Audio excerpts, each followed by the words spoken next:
Hello, and welcome to the Exponential Growth Podcast, powered by Angeles Investors. I'm your host, David Olivencia, co-founder of Angeles Investors, and a passionate advocate for leveraging innovation and technology to drive success. Let's get started. This is Exponential Growth. All right, everyone. Well, hey, welcome to another edition of the Exponential Growth Podcast. I'm your host, David Olivencia. And we have a very special guest with us today, Korina Sanchez. Welcome, Korina. How are you? I'm good, thank you. Excellent, excellent. And I want to let everyone know this is being recorded live from Salvi Studios right in the center of Chicago, right across from the Google's Chicago headquarters. They're doing a lot of great construction over there. It's going to be amazing. And I also want to give a shout out and my gratitude to Salvi Media, who's the founding sponsor of the podcast. Salvi Media is a premier executive content agency dedicated to crafting exceptional content and strategies that elevate companies and the executive brands. They're the creators of the Emmy Award-winning CEO series, where they do in-depth interviews with CEOs talking about their personal journey and also highlighting their business expertise. The CEO series can be checked out on Cheddar, Entrepreneur Magazine, and Reach TV. And Reach TV is in the airport. So sincere thank you to Salvi Media for all you're doing. And if you can, feel free to reach out to them for any services in those areas. And also podcast studios. You can come in here and do a podcast if you want as well, right in the heart of Chicago. So thank you again, Salvi Media, for making this possible. All right, Korina. So Exponential Growth Podcast, we want to chat a little bit about you, your background, some investing, some cool exponential things you have going on that I'm not going to steal your thunder on. But let's start out with you, Korina. Just give us a little bit about you, your background, and share that with our listeners. Yeah, no, I'll start with somewhere that I always forget, which is I'm a licensed attorney. Okay. I always forget to tell people that because my business side of me just really takes over for the most part. But yeah, I have practiced law at law firms for about 4 years, did a little bit of medical malpractice defense, and then transitioned into corporate because I always knew that business was something that I wanted to do, and I knew that kind of an understanding of how deals worked was going to be really useful to me when I returned back to my family business. And so my family business is hospitality. My dad has been in hospitality since 1992. So he started with John Barleycorn in Lincoln Park. From there, the family's grown the businesses to now include 6, almost 7. It'll be 7 in April, later in April. Okay. Restaurants, bars, event venues here in Chicago. Wow. I mean, I knew 3 or 4, but I didn't know the 6. Can you share with us the 6?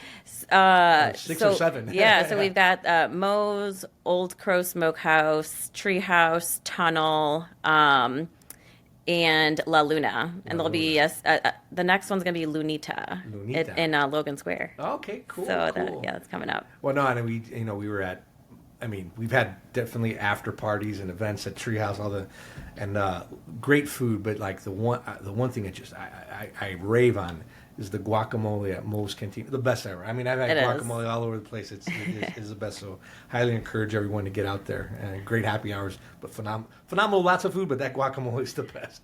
Thank you. And I know you've said that to me before, so I know you're not just making that up. No, exactly.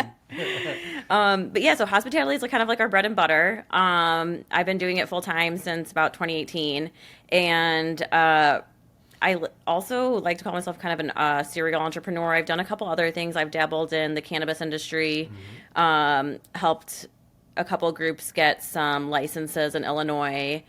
I've also done a little bit in CPG.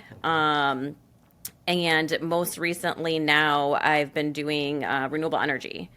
Yeah, so that's totally different than hospitality. Yeah. Almost 180 degrees different business, right? Oh, yeah. Yeah, and some of the things that I do, they stem from my love of hospitality and people. Mm-hmm. And this one specifically, it was just such a unique opportunity for an up and coming type of industry here in the U.S. Yeah, oh yeah. Because it's not up and coming everywhere else. Yeah, Like it's yeah, just yeah. here, really. Yeah. So it was pretty cool. So what's the industry? So tell our listeners about the industry and what you got going on. Yeah, so we've been working on this for about 3 years from like ideation, and we are launching in August. Our operations will launch in Aguadilla, Puerto Rico.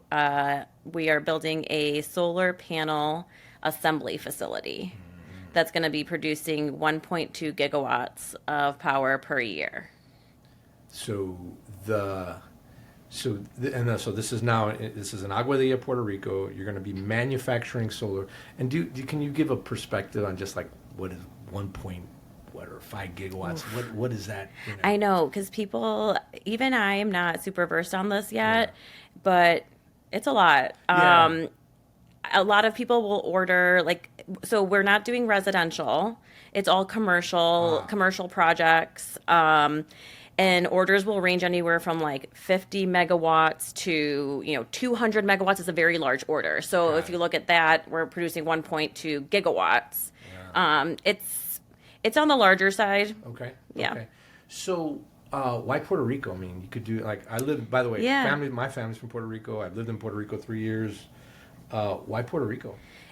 We looked at a few states, namely, we looked at Texas. We looked at Illinois because this is where we're based. We got connected with Invest PR in Puerto Rico, and they really sold us on, of course, everyone's going to say, the tax incentives, sure. But the workforce is amazing. Yeah. They have one of the best engineering universities in Puerto Rico. And that is, we're going to be employing 200 people in our phase 1. Wow. When does phase 1 start, roughly? August. Wow. Yeah. Wow. August. Well, we're already starting to employ. We've already got about probably 10 people employed. Wow. And starting to kind of, we're going to start doing the kind of manufacturing portion, the engineering, the really feet on the ground type people real soon. But let's see, where are we going with this? Yeah, no. So you got this. So you've done hospitality. Oh yeah. Growing, expanding it, and it's not an easy business, right? It's you've got inventory, you got employees, you got menu, you have branding, marketing, event, and then you've done. Now you're in Puerto Rico, let's say it's still the U.S., but it's not necessarily the mainland, and you've got this business in a really cool industry that's growing, and this is more commercial, right? So they're using this, and they see it, so energy's huge, right? Energy's huge. You got AI driving data centers, you got this continuous demand, and I think we're not going to be able to supply it for energy. We look at exponential trends. And so you're saying, hey, we're going to create these. We're going to create them here. And I think there was another data point. There's not that many solar in the world, but definitely in the U.S. There's not. No. Is there any? In the U.S., there are some. Yeah. There's, I think, one someone set up in Ohio, and it's all been this last couple of years. So it hasn't been here for a long time. And a lot of them have foreign interests. So it's companies from China or companies from Europe that are expanding into the U.S. via partnerships. Yeah. What's really unique about us is that we are 100% American-owned, domestic-made, no foreign interests in our company. Yeah, and that's especially during this time. It's important. Okay, well, so thank you for that. Thank you for the background. Born and raised in Chicago, right? Born and raised in Chicago. Yeah, love the people here. Amen. Okay, so then now if we look at Exponential Growth podcast, we talk about, kind of call it technologies that are interesting to you, or where you're seeing exponential growth. I think you've given us a little hints, but we'd love to dig a little bit more why you see these are growth areas. Yeah. I mean, so I was thinking about this earlier, and I'm everyone's got to say AI, right? That's, the biggest exponential growth thing going on right now, which is, I think, to a lot of people scary. It's so beneficial. It's so intriguing. And then it's also really scary, right? I've been seeing kind of AI work within the hospitality industry specifically, and it's really like productive. It really takes me a lot less time to do a lot of things, and my employees. I mean, they use it like crazy. And curious. Give us some ideas of how they're using AI? I'm really curious. Just like writing any type of email to anybody, they're always using it. Okay. Our phone system now is AI, which sounds really annoying, but it's not. Like, it's very smart. Like, it's like, tell me what you want, and it just responds to, what our customers are asking for. And it just, our hosts are like running around the restaurant, so sometimes we don't get to the phone. So it's really helpful in like those types of situations. But yeah, AI. The other thing that I find really cool about AI, especially coming from an industry that I know very well, hospitality, and then going into like maybe a different industry, right? It's so easy to like access information and on like the, so quick. Yeah. I know when I was first starting in this renewable energy stuff, I'm like, well, I am going to this conference. Like, can you tell me? I'm like talking to ChatGPT. I'm like, can you tell me like 90% of the things that I need to know about like this subject so that I don't like sound like I don't know what I'm talking about. And, and besides like also, not sounding like you don't know what you're talking about, I think it just fosters connection in a way.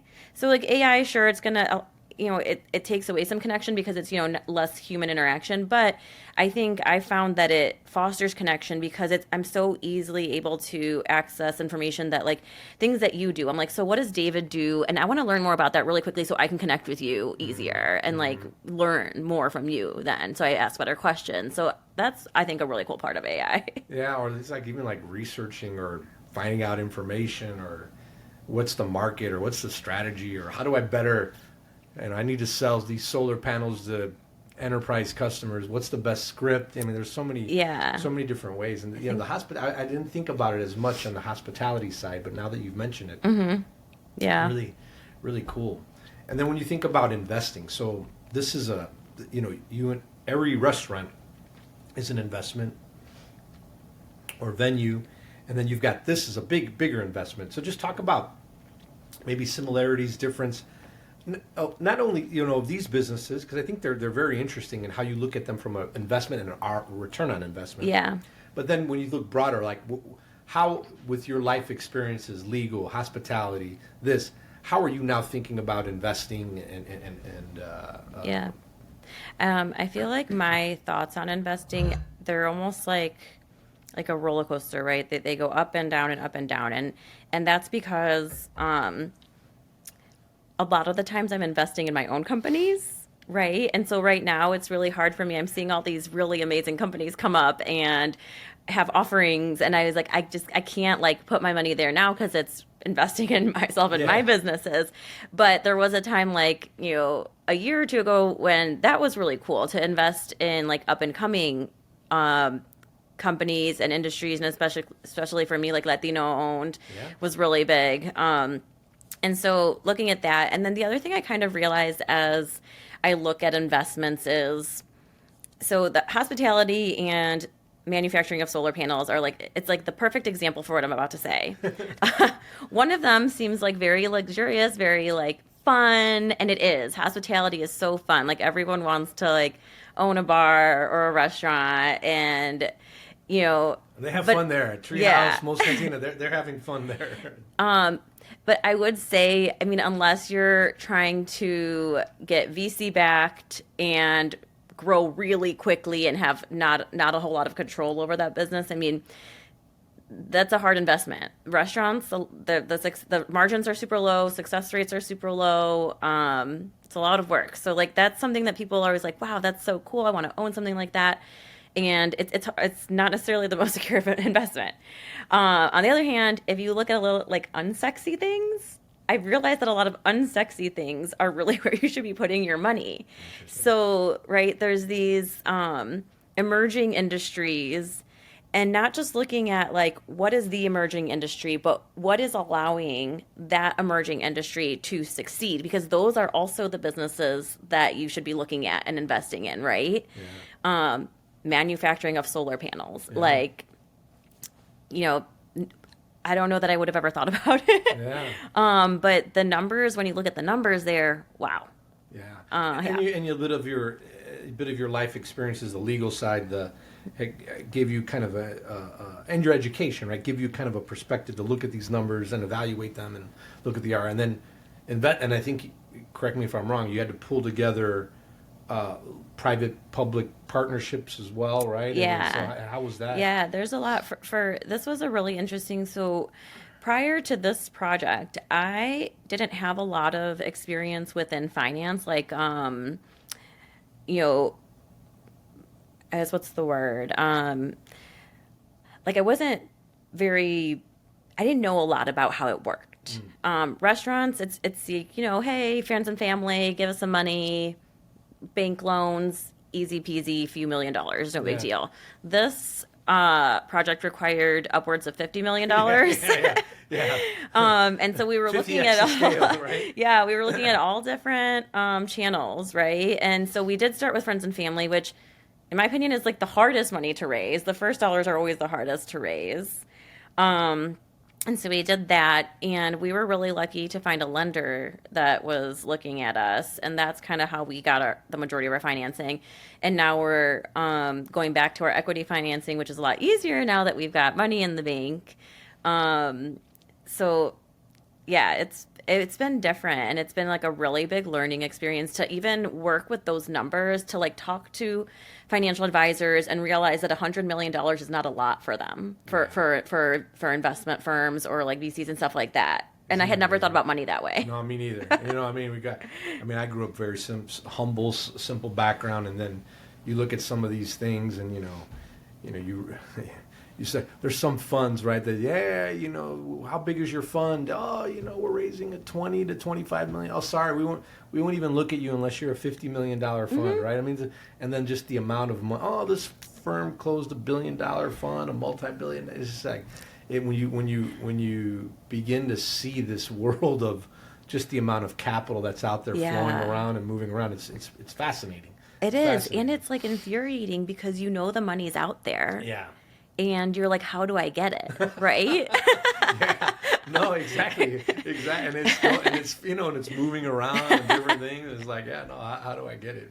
But you guys, the good news is you guys have, and you're executing, you're selling, and look forward to kind of continuous success there. Yeah, and one thing I'll mention too is part of the reason too that we had originally looked into starting this business is looking kind of where is government putting their money, right? They did, the IRA, lots of tax incentives, lots of grants and such going to renewable energy, which started, in the last administration. Yeah. I think some of it is getting clawed back, but for right now, it seems like a lot of those tax credits are staying because, onshoring manufacturing, so it makes sense. But what's funny is that government dollars are also really hard to get. Yeah. And we didn't end up getting that in the beginning, and we had to move on to like our next plan. But the tax credits are still like really cool. So I think looking at like where the government money is going to is interesting. Yeah. So as you say, hey, there's some government incentives. How can I leverage those? It's a big market. I can do that. I got to raise my own money. Got some friends and family. And I got to go to private equity, and you're kind of like hustling, fighting, struggling, and putting this deal together. And kudos, it's not easy. And look, in restaurants, it's an extremely tough business. When we go out to eat, I always tell my kid, my daughter, she's a hostess too at a restaurant. I said, it's just a tough business. It's a very, and like you said, I think, 80% I don't think make it after like a year or something like that. It's really, really, really, really tough business. So when you think about kind of what's next, what excites you, where, so, or do you go from 7 restaurants to 10 to 50, or do you, hey, you're going to do another plant, or are you going to continue to kind of grow out the family business? Yeah. What are your thoughts there? So for me personally, we've hired a really great and experienced, like within the industry C-suite for the renewable energy project. So we've got an amazing CEO, an amazing CFO, and I'm actually the CLO of the company. So I'm doing that. What's the CLO? The Chief Legal Officer. Oh, okay, all right. They make up these acronyms all the time. I know. the chief loving officer. Yeah, I don't know. it could be that. I would rather be that. I love all my employees. I'm the chief loving officer. Okay, I would rather be rolls. that. And so setting this company up for success, and I think being a part of the overall strategy is where I would like to be there. And then assuming that, goes well, and there's so much that could happen in that opportunity for us, which is either, growing another plant. We've talked about maybe doing one in Texas next. We love Puerto Rico, but, if we're going to serve Puerto Rico first, it's a small island, right? Yeah, Eventually we're going to have to ship out. So we were looking at Texas. We're also, it's also very likely we sell. Who knows? It could literally go anywhere at this point. And then I've got the other part of my job and career, which is hospitality. And I feel like, man, it's a headache. I think about growing it and I'm like, it's a headache. But I do love the people in hospitality. It's really fun work. I think it gives me the thick skin and the endurance and the adaptability that you need to succeed in other places. So yeah, we'd like to grow that in various ways, branch out in places that seem to go hand in hand. So recently we also launched El Grito Chicago in downtown on Grant Park to celebrate Mexican Independence Day. So that was our first year doing that last year, working with the city and doing that. And I see that as what is that specifically? So El Grito Chicago, so in Chicago, I think I'm sure you've noticed that the weekend of Mexican Independence Day, people are driving everywhere. They are, and so it's like the streets are packed. It's like getting out of exactly 50 concerts at one time across the whole city. Yep, you don't want to come into Chicago. And so we realized that that's a problem, and people are really looking for an outlet to celebrate that, right? Something that's not just driving around your car, And so we put on a festival last year during those days. We had 12,000 people per day last year. We're hoping to grow that this year to, maybe 20,000 if the police allow us per day. And so that's we put it on. Wow. And it's different than a restaurant, but I see it as an extension of our brand because it's hospitality, hospitality. So I think doing things like that have always made me happy. And the big thing, too, is serving our community has always made me happy. So the fact that I could do that for the Mexican community, that I could maybe provide something that's necessary and wanted and needed for them, I think that's what I would like to do long term for me. Right.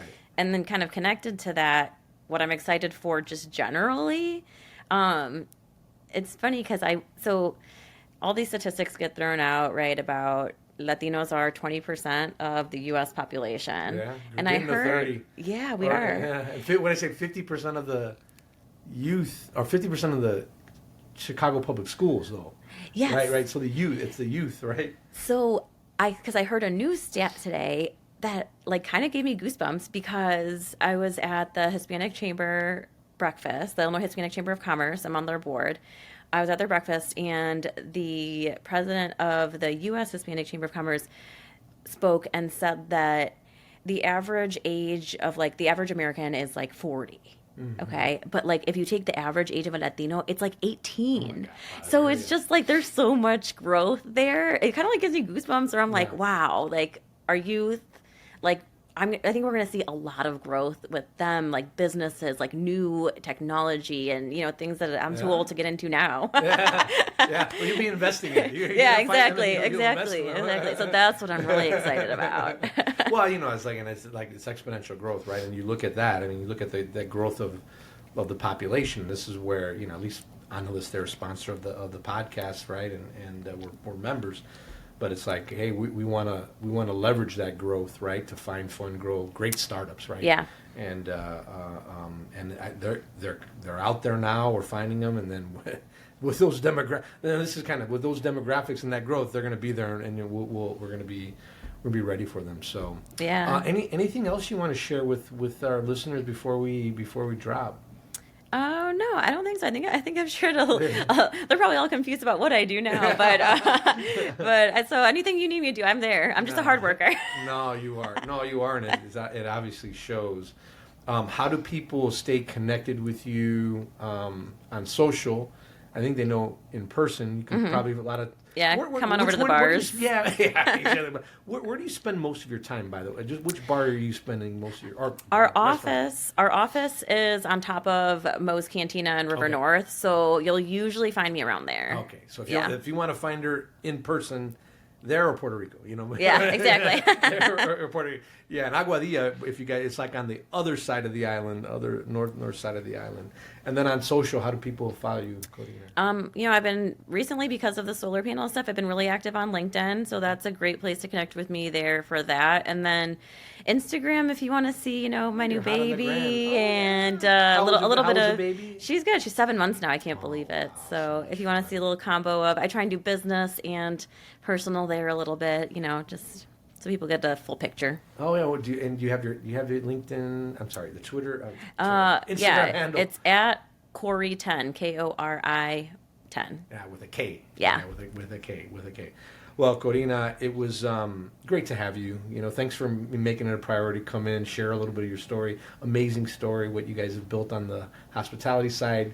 This amazing new venture that you have, and then kind of all the cool, exciting things. El Grito. We'll look for that next year. Yeah. Mark your calendars. What is that? It's going to be this year, September 13th and 14th. Yeah, mark it on your calendars. Get out here, but get yourself out to one of their great restaurants and enjoy. Have some great food. Korina, thank you so much. Yeah, no, thanks. This was so fun. All right, thank you.